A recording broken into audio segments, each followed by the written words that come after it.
Alhamdulillah Rabbil Alamin Ar-Rahman Ar-Rahim Malik Yawmiddin Wassalatu wassalamu ala majmu'un shu'un wa sikhi masun Sayyidina Muhammad Rasoul Sahib al-Haqq wa Nour Saqin bil Kafi wa Nun wa ala alihi wa sahbihi ajma'in ma ba'd.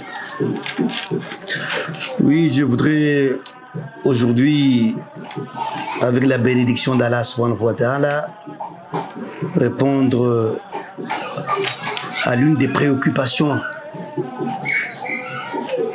les préoccupations qui m'ont été présentées la fois dernière. Donc, il y avait encore une à laquelle il faudrait apporter des réponses. C'était: la connaissance divine est-elle conforme à la charia ou à la sunna? Non, ce n'est pas comme ça qu'il faut interpréter. La connaissance divine conforme à la sunna ou à la charia? Non, non, c'est pas comme ça. La Tariqa Tijaniya, Baynas, ah Bay. La Tariqa Tijaniya, disais-je,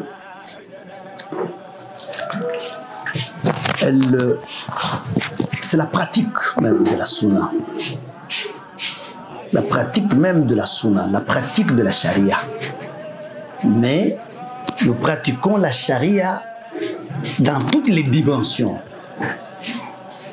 de façon apparente, de façon cachée et même au-delà du cachet. À travers le Saint-Coran, Allah subhanahu wa ta'ala nous recommande: Wadkhulu fi islam kafa. Pénétrer, entrer dans la religion dans toute son entièreté. Cela veut dire dans toutes ses dimensions. C'est-à-dire, nous devons explorer notre religion dans tout ce degré. L'islam, dans toute son entièreté, traite tous les problèmes ayant trait à la charia, à l'iman, à la foi, et à la hakika, à la réalité. Il y a un hadith qui m'a toujours plu.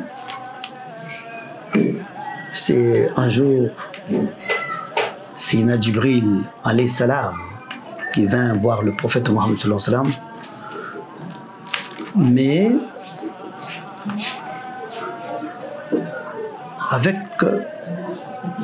une forme, on dirait que c'était un voyageur, quelqu'un qui venait de loin. Dans les pays arabes, vous imaginez quand quelqu'un vient de loin, des fois un peu de gerçures là-bas aux pieds, des fois il y a de la poussière dans les yeux, parfois les cheveux sont désordonnés.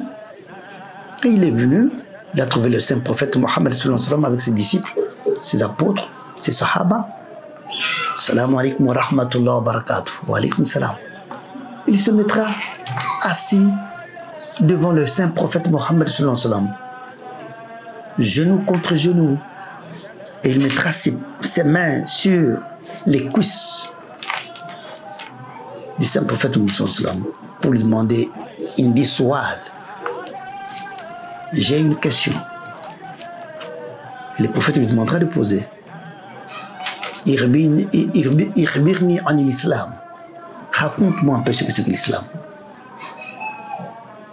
Et quand le prophète lui dira l'islam, c'est ça, c'est ça, c'est ça, il dira Sodakta, tu dis vrai. Tu as dit vrai. Les Sahaba étonnés, mais il vient poser pour qu'on lui dise. Maintenant, à peine avoir reçu la réponse du prophète, il confirme que tu as dit vrai. On dirait que ce monsieur a des connaissances sur les questions qu'il pose. Et quand il posera aussi pour qu'on lui parle de l'iman et de l'ihsan. Et tout ça, ce sont les dimensions de notre religion. Il ne faudrait pas seulement se limiter à la charia de façon apparente.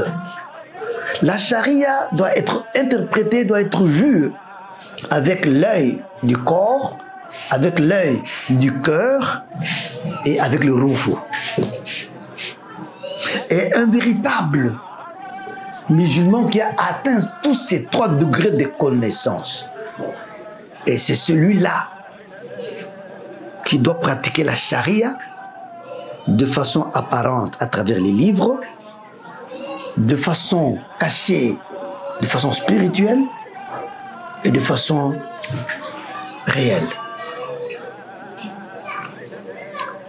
La connaissance divine est-elle conforme à la charia et à la sunna? On ne peut pas dissocier ça. Et le Cheikh Ahmed Tidiane disait إذا سمعتم مني شيئا فزنوه بميزان الشرع. Quand vous écoutez de moi un propos, vous écoutez de moi une instruction, une recommandation, pesez-la. Pesez ce que je vous dis, mes paroles. Il faut les peser au moyen de la balance de la charia. Si ce que moi je dis est conforme à la charia, vous êtes obligé de vous y soumettre.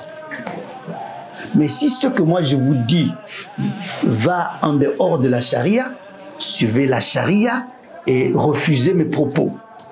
C'est pour dire que la tariqa al-Tijaniya, plus précisément je parle de la faïda de Cheikh Ibrahim Niass, c'est le respect, c'est la réalisation, c'est la pratique de la charia dans toutes ses dimensions. La dimension apparente qui apparaît ouvertement à travers les livres sacrés, le Coran et la Sunna. Et nous avons la dimension cachée que Allah lui-même révèle à celui qui a déjà noyé son existence, qui est fausse d'ailleurs par essence, dans les réalités divines. Quand on est connecté à Allah, on est bien guidé. Et quand vous êtes déjà connecté, la connexion, c'est ça, c'est dans la foi, tourne autour de la foi. Quand on parle de la foi, cela suppose qu'on est connecté. Et la connexion à votre Père spirituel, votre guide spirituel, votre maître spirituel, doit nécessairement vous amener à Allah. Vous êtes connecté chez votre cheikh, lui il est connecté à son cheikh est connecté à son cheikh connecté à son cheikh, jusqu'à Cheikh Ahmed Tidiane connecté à son cheikh qui est le prophète Mohammed sallallahu alayhi wa sallam, et le prophète connecté à Allah subhanahu wa ta'ala. Dès que vous êtes connecté, c'est que vous êtes déjà bien guidé. Vous avez atteint le summum même. Et là, c'est Allah subhanahu wa ta'ala qui vous apprend. Ce sont les connaissances qui viennent droit d'Allah subhanahu wa ta'ala et pas d'un individu. Le Saint-Coran dit Taqullah wa yu'allimukumullah.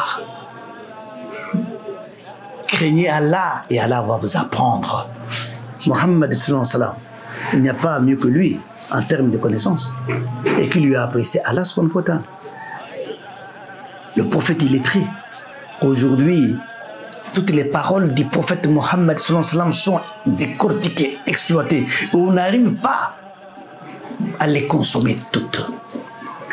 Il n'y a pas de connaissances au-delà des connaissances du prophète Mohammed sallallahu alayhi wa sallam. Tout ce qu'il avait prédit, il avait prévu, il avait expliqué. Et la science moderne est en train de se développer.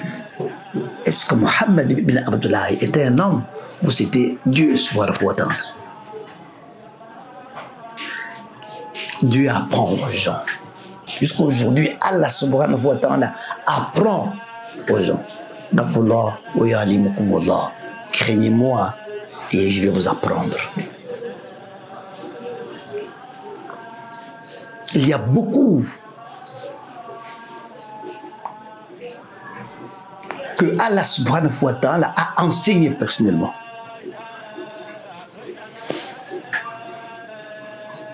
Et Allah dit dans un hadith, tout un hadith quotidien, je crois, Alim hakiki lam yafadlu ulum min al-kutub innama alim hakiki yafadlu ulum min al-khaliq al-khalaik.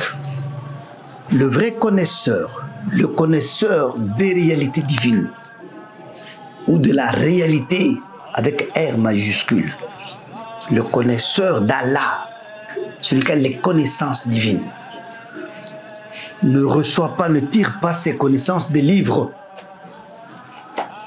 mais certainement le véritable connaisseur des réalités tire ses connaissances directement d'Allah subhanahu wa ta'ala.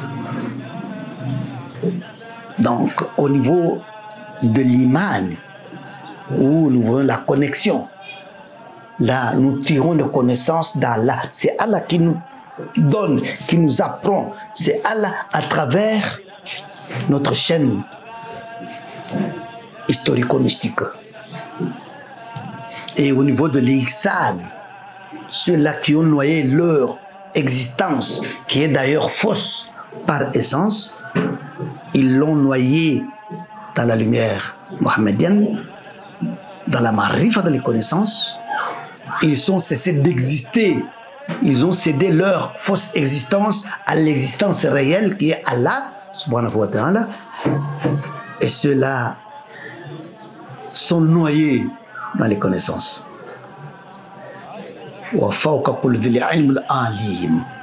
Au-delà, au-dessus, en haut des connaisseurs, il y a encore d'autres connaisseurs.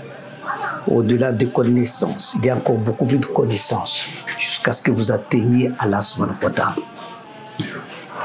Ceci dit, à votre question, la connaissance divine est-elle conforme à la charia et à la sunna? Oui, on ne peut pas dissocier ça. Mais la connaissance divine est conforme à la charia, mais il est demandé d'aller en profondeur. La charia, c'est ça la connaissance divine, c'est ça les instructions divines. Et les gens de la spiritualité doivent aller au-delà. Ça ne veut pas dire être en contradiction avec la charia, non. Vous devez vivre la charia, mais sur toutes les trois dimensions. La charia de façon apparente et voir ce que cache la charia de façon spirituelle, de façon approfondie, et voir ce qu'elle cache encore en profondeur. Et ça, l'homme qui a atteint le degré de connaissance, un érudit, cet érudit est censé acquérir toutes les connaissances de la charia, mais dans toutes leurs dimensions. On ne peut pas dissocier les connaissances divines de la charia ou de la sunna, non.